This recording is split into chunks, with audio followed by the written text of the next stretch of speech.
பட்டிமன்ற நிகழ்வொன்றை நிகழ்த்த வருகிறார்கள் சீமா நௌஷாத் மற்றும் சாரா ஃபஸி.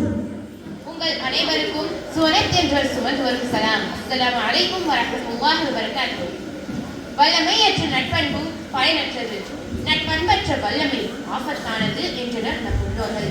இக்கூற்றை நான் இன்று இப்பரங்கில் சமர்ப்பிப்பதற்கான காரணம் இன்றைய தலைப்பு, அதாவது வாழ்வில் நிம்மதியும் மகிழ்ச்சியும் நிறைந்து வாழ்பவர்கள் நல்லவர்களே எனும் கூற்றுக்கு சார்பாக பேச வந்திருக்கின்றனர் நம் ஹாஜரா ஃபாரிஸ் தலைமையில் மரியம் நிஹார் மற்றும் அம்னா ஃபைரோஸ்.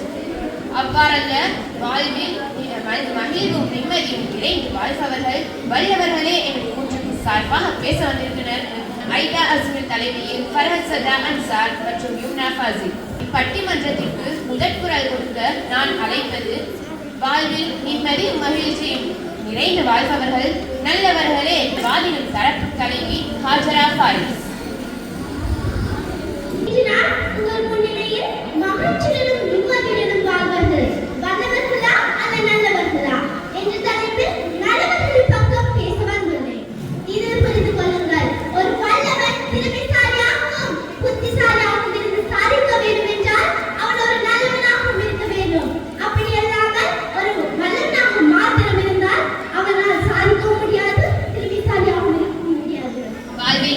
மகிழ்வும் நிறைந்து வாழ்பவர்கள் வல்லவர்களே என வாதிடும் தரப்பு தலைவி ஐதா அஸ்மின்.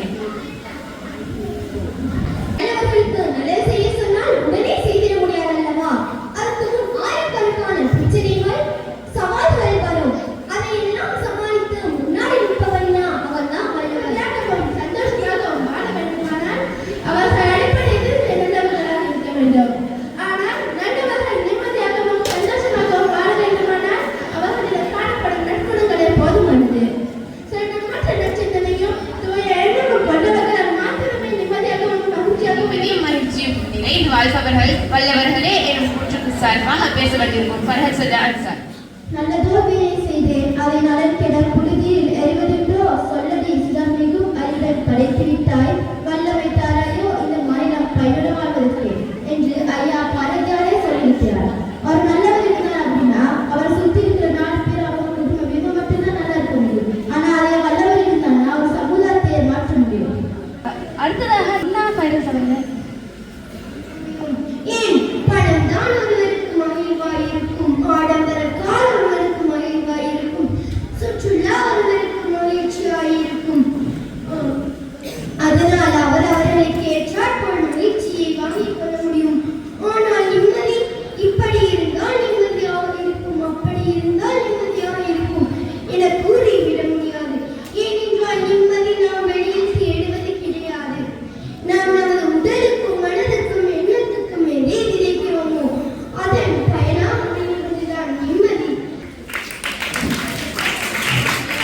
சார்பாக பேச வந்திருக்கும் சகோதரி யும்னா ஃபாசில்.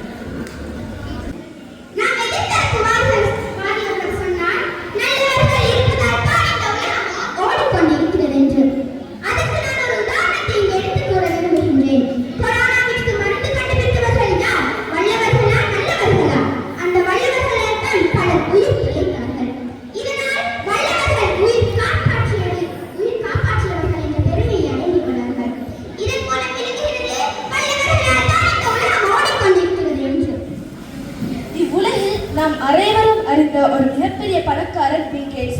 அவர் தனது சொத்தில் 29 பில்லியன் அமெரிக்க டாலர்களை வறிய மக்களுக்கு தானமாக கொடுக்கிறார். ஒரு மிகப்பெரிய பணக்கார வல்லவர் என்பதனால் அவரது பெயர் சிறந்து விளங்குகிறதா, அல்லது அவர் 29 பில்லியன் அமெரிக்க டாலரை தானமாக வழங்கியதால் நல்லவர் என்று அவர் பெயர் சிறந்து விளங்குகிறதா? ஒரே ஒரு செய்தியை கூறி முடிக்கிறேன். ஒரு நல்லவன் நல்லவனாக இருக்க வேண்டும் என்றால் அவன் வல்லவனாகவும், ஒரு வல்லவன் வல்லவனாக இருக்க வேண்டும் என்றால் அவன் ஒரு நல்லவனாகவும் இருக்க வேண்டும். ஆகவே நாம் என் வாழ்வில் நிம்மதியும் மகிழ்வும் நிறைந்து வாழ நல்லவனாக இருக்கும் அதே நேரம் வல்லவனாகவும் தனித்துக்கேற்ற தரவுகள் முன்வைக்கப்பட்டதா, அணியின் அமைப்பு ஒற்றுமை எப்படி காணப்பட்டது, இதை வச்சுதான் நாங்கள் குறித்த நேரத்துக்கு விவாதத்தை நிறைவு செய்தல் என்பதாக கொள்ளப்பட்டு இங்கே முடிவெடுக்கப்பட்டது.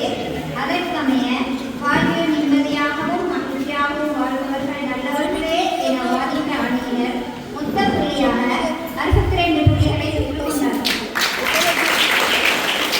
3